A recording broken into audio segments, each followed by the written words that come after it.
Today I'm going to show you how to make green tone Moody color grading effect in Photoshop.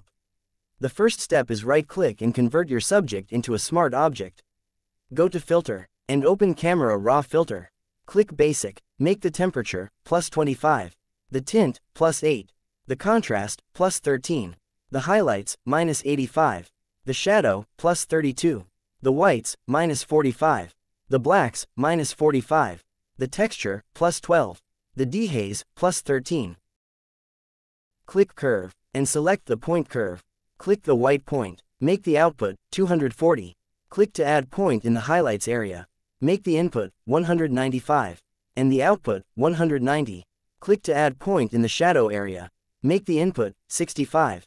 And the output, 50. Click the black point, make the output, 30. Click Color Mixer. Select the hue, make the oranges, +8. The yellows, -100. And the greens, +100. Select the saturation, make the yellows, greens, aquas, and the blues, -75. Select the luminance, make the oranges, +13. The yellows, +13. And the greens, -25. Click Color Grading, and select Shadows, make the hue, 32. And the saturation, 12. Select Highlights, make the hue, 32. And the saturation, 8. Click Optics, make the vignette, -25. Click Calibration, under the red primary, the hue, +25. And the saturation, -50. Under the green primary, the hue, +100. And the blue primary, the saturation, -72.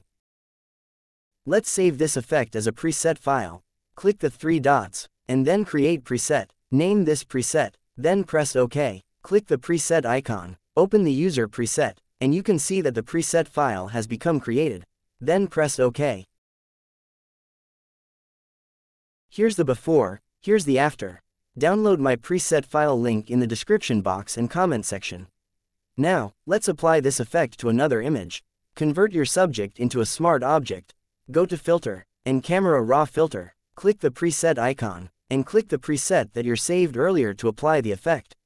Click Edit icon, and Basic. You can also adjust the basic settings to your preference. Press OK when you're finished. And that's it. Hope you liked it.